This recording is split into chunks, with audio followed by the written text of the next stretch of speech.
today we have a tough trip to Saarbrucken, who are fourth in the Dritte Liga. The big question now is, are we still 100%?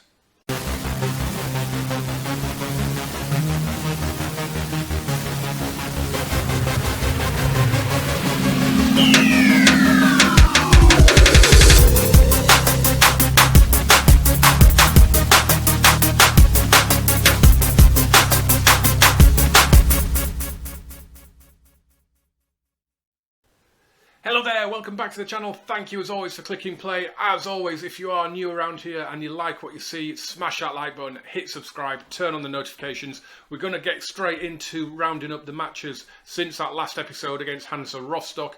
As you can see, we won 3-0 in the first match. A very comfortable win on the road. The first goal scored by Lucas Spalvis curled into that bottom corner after just a few minutes. He then stepped up and smashed home a penalty. And then we wrapped it up just after half-time as Kevin Redondo cut in and then hit a wonderful shot with his weaker right foot. Absolutely brilliant performance from us away at Zwickau. Relegation threatens Zwickau. You may remember at the end of the last episode we looked through, didn't we? And 3 out of the 4 teams we were playing were all down towards the bottom of the division. So there's a real chance we'd be 12 from 12 after today. Is that the case? Next up came a game at the Fritz Waldorf Stadion, and Lucas Rosa was in for Lucas Spalvis, who was out on international duty, and he popped up with a brace as we beat Magdeburg 3-1. A couple of very, very good goals from Lucas Rosa, giving me a little bit of thinking to do in terms of that striking position. Lucas Spalvis is now deciding that he maybe wants to move on to a bigger club. He's got that little negative on his profile now, saying he's starting to consider his options. But we did run out comfortable winners again. Lovely work goal, Sessa with his first for the club, and it was another comfortable 3-1 win. Another good performance. Pass completion was off the charts again, and again just very clinical in front of goal. But I guess kind of had to end sometime. And indeed it did come to an end away at Hallerscher. This was really, really frustrating. A very good goal from Derstroff won them the game just before the break. Sparhich got fingers to it but couldn't keep it out. But just look on the left there, all those yellow cards. They even had a man sent off 10 minutes into the second half, and we just couldn't get our way back into the game.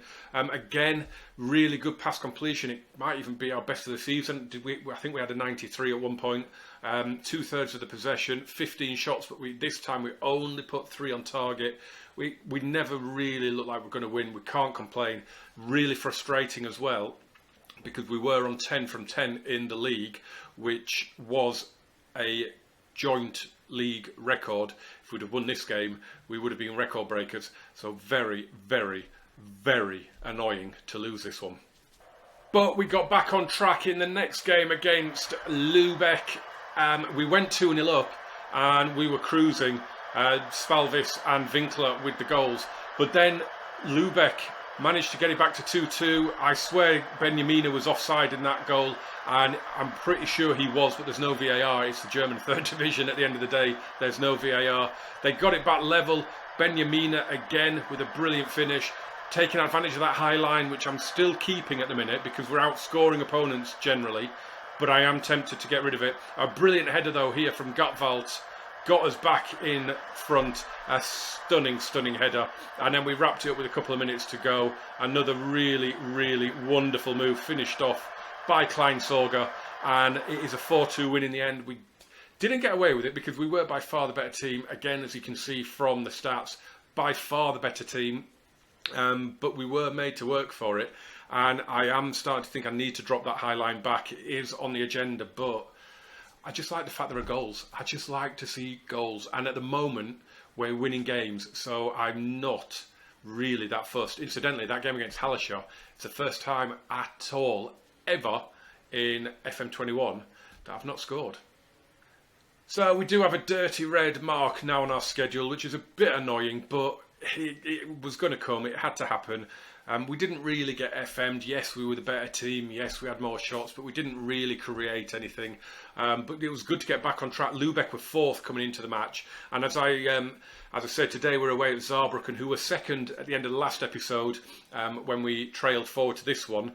They have dropped a little bit since. They've had a couple of bad results. They're now 4th themselves. We currently are 10 points clear of 1860 München. Köln, that's Victoria Köln, not FC Köln. They're further 2 points back. Today's opponents, we are 14 points clear of.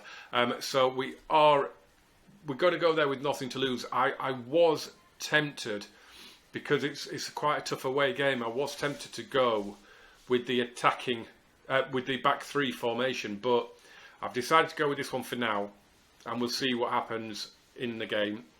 I have moved the fullbacks to fullback, because set to attack as wing backs, they're set to overlap, but we're playing with wingers, so I don't really want them overlapping. I'd rather them maybe get to halfway and then hit an early cross, or play in the winger, or play it into midfield, something like that, because obviously we don't really have a defensive midfielder, do we? So we need the back 4 to kind of be a back 4.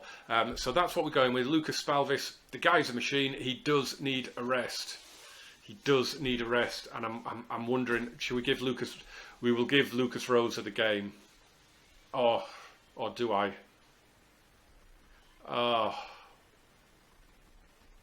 No, I'm going to give Spalvis an hour. Spalvis is just ridiculously in form. I have to play him. He's got 16 goals in 12 games, but if you look at his injuries, and Marcel, you were saying about he got injured in 2018, and in game he kept him out for 15 months, but as you said before, he is still out injured from that injury. But look at the other 2 injuries he's had, 6 months and 9 months. I've got to be really careful with this guy, otherwise I'm worried that if he picks up an injury in this game, he's going to be absolutely smashed, and that could have a huge impact on our season, of course.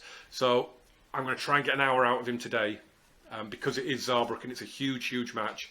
I'm going to try and get an hour out of him. Hopefully he'll do the damage in that, and then we can give Lucas Rosa a go, and he can play maybe a couple of games after this. I've got a horrible feeling I'm going to end up regretting this, but let's see. Right. Pump our fists, say let's give the performance for the fans. It's gone down pretty well, so let's get into this. Everything just looks so much better, doesn't it, on this new version of the game? It just looks cleaner, it looks sharper, it just looks fantastic. Right, we've got a Saarbrücken highlight here by the look of it. Barilla. Oh, thought that was a bit of a risky back pass there. Oh, they're in. It's Mendler, and he scored. And it's an early goal for Saarbrücken. 5 minutes pretty much to the second on the clock. Marcus Mendler with his 3rd goal of the season. And are we heading for 2 defeats in the last 3 games? Lovely one too. I've said it, I think, in every episode so far. The passing in this game is an absolute joy. Some of the moves that get put together by both my team and the opponents are wonderful to watch. It is the match engine has just come on. It's just unbelievable. It really is. Even from FM20 to 21, the gap is massive. So from older games, it's unrecognisable. Long throw comes in. Keeper came and didn't get there.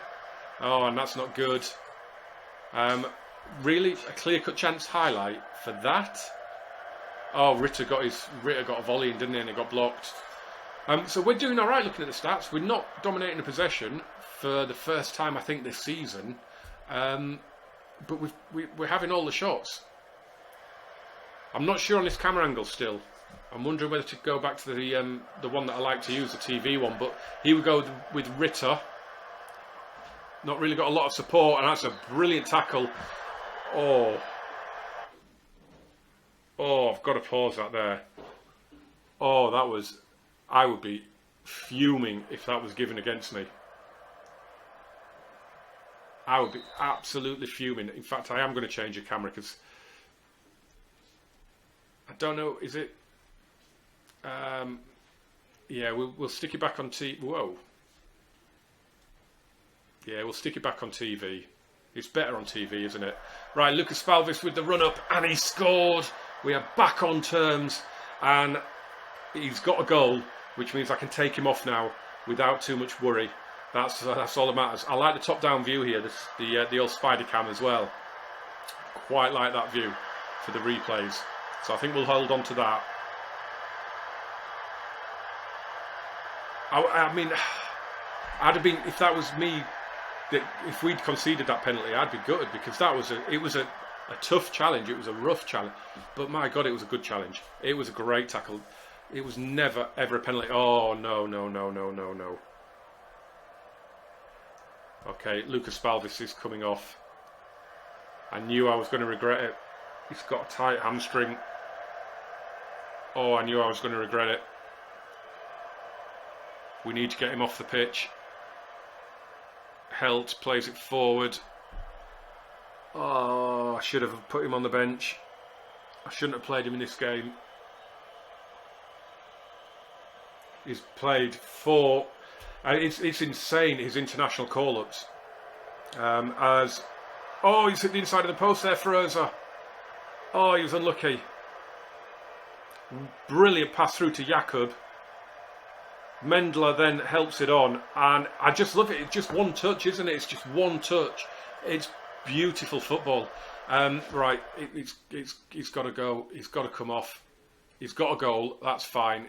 Lucas Rosa can come on, who scored his first couple of goals of the season for us, as we saw. A game earlier in the season, he chipped the keeper and hit the bar. He was so unlucky. I knew I was going to regret playing Lucas Spalvis. I should have left him off and given him the rest.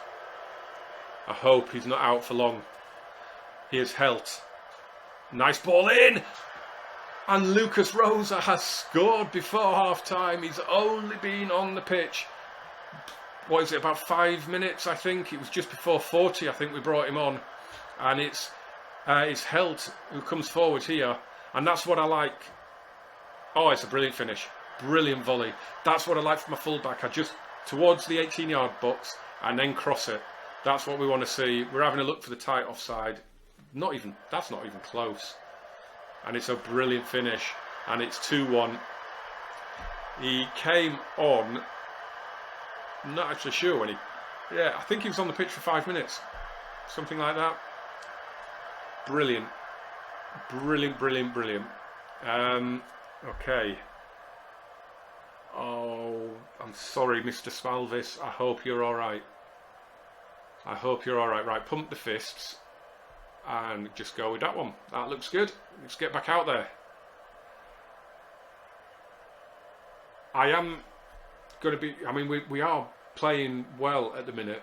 We're still losing the battle for possession, but we've had 10 shots, 7 on target, 2 clear-cut, 1 half chance. Whisper XG is 1.65. So we're doing all right, but I do wonder. We're not getting. Oh, here we go. I was going to say we're not getting penned back. They're not really coming at us. Lucas Rosa, he's going to get to that, and he's clean through. He's away. Lucas Rosa. Oh, what a finish from Lucas Rosa. He had the whole length of the pitch to go there. Look at this. I mean, there was no way anyone was going to get anywhere near him. The amount of time he has to think about what he's going to do there, and he just toe pokes it over the keeper, waits till he commits himself and puts it away. And this is a real message to me here that yes, Lucas Spalvis has got something like 17 in 12 now, but Lucas Rosa is now up to 4 and he's barely played. So that's quite a message to be sending. I'm a little bit worried about Kenny Prince Redondo's form. He's been rubbish recently. We're going to give Hendrik Zuck a run out, and I can't get the right winger to play well. Kleinsorger is about the best, so I might have to put him in, give him a run in the team. Avdo Sparhic has the ball here. He's a very good keeper. I really like him. Here is Redondo now, though. He's going to go and score a worldie now, isn't he? Or do something incredible just before I bring him off. He's won the corner. Are we going to do the changes before? Yes. And we're not going to see the corner. Of course. Makes sense. It's telling me Winkler's given everything. Oh, I have some tired looking players. Oh, and I've got Kleinstorger looking like he's picked up a knock as well. Oh, that's some red hearts going on there. Okay. That's okay. We'll bring Marlon Ritter off. No, we won't. Oh, can I bring Yeah, it's going to have to be Kleinstorger then. And Elias Hoot can come on for him. That's a shame. I never like substituting a substitute, but I've got some really tired players. The thing is, the Lübeck game was, I think, 2 days before this one, so it stands to reason that the conditioning is going to be horrific because I haven't made that many changes, to be fair. So I do like it, the fact that it really does take a toll on the players. And we've got another potential injury in... Oh, God, this is an expensive win. Sifchi plays it forward for Rosa, who's on a hat-trick now. Go on, hit one, son, hit one. Oh, he played the ball through. I should have just hit it. What a message. If he comes off the bench and scores a hat-trick, that is some message to send. Here's Chifchi now. That's got to be a penalty. Wow, that was more a penalty than the one we got given. Unbelievable. Sickinger. Gottwald. Forward to Chifchi. I have no idea if I'm pronouncing that right, and I have no idea why that was a highlight. I have to say, I'm playing on key highlights. The highlights that you see are actually seem decent. Remember how many times in FM20 did I say, why was that a highlight? We've had 7 shots on target, and we see one that hits the corner flag as a highlight. And this is a penalty. So yeah, the highlights far, far better in what it does show you. It's got Lucas Rosa to take it, who is on a hat-trick, of course.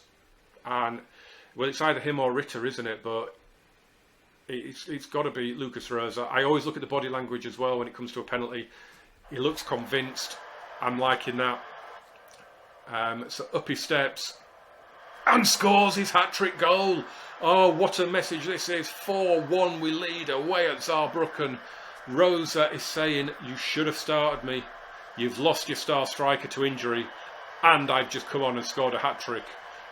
That is really rubbing my face in it. I've got so many players that are not going to be able to play the next game by the look of it. God, I hope we've got a few days till the next game. So that Hellescher result, definitely a blip on the radar as we rock up with a wonderful win. Look at that graph. That's the XG graph. And yeah, I mean, we scored 4. We had 3.5 XG. So yeah, whatever. I need to stop referring to it because I hate it. That was wonderful, wonderful result and a brilliant performance. It was a great result. As a Kirchheim Bulladen lad, Janis Helt is no stranger. Yeah. Lucas Rosa did come on with a point to prove and did prove it massively. And I think he'll start the next game now. Spalvis, Janis Helt is injured, Kleinstorger's injured. Right, so Kleinstorger should only be a couple of days, I reckon. Yeah, with a bruised ankle. Janis Helt, a couple of days as well. Spalvis, it's only a couple of days.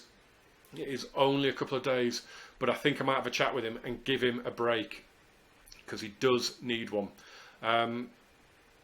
Right, that is it. This is going to be the next episode, the DFB Pokal. We are 13 points clear at the top. That's mental. Absolutely mental. So we've got games against Duisburg, who are currently 7th, Unterhaching currently 13th, and 1860 München, who are 2nd, Uerdingen, who are 10th, and then it is Fortuna Dusseldorf. It's a shame that it's come at the same time as that 1860 match, because I would have liked to have done that one, but I'm going to play those 4 off camera, and we're going to come back for Fortuna Dusseldorf. We're going to follow our cup journey. So, yeah, that is it for this episode. Thank you, as always, for watching. And as I said at the beginning, make sure you smash that like button, subscribe, and turn on notifications. Jump in the comments and the description as well. Depends when this video is out. There might be some information about the next series that's going to run alongside this one on the channel once the full game's released. So if there is an update video or anything like that, it will be in the description. So thank you so much for watching, and I will see you again very soon.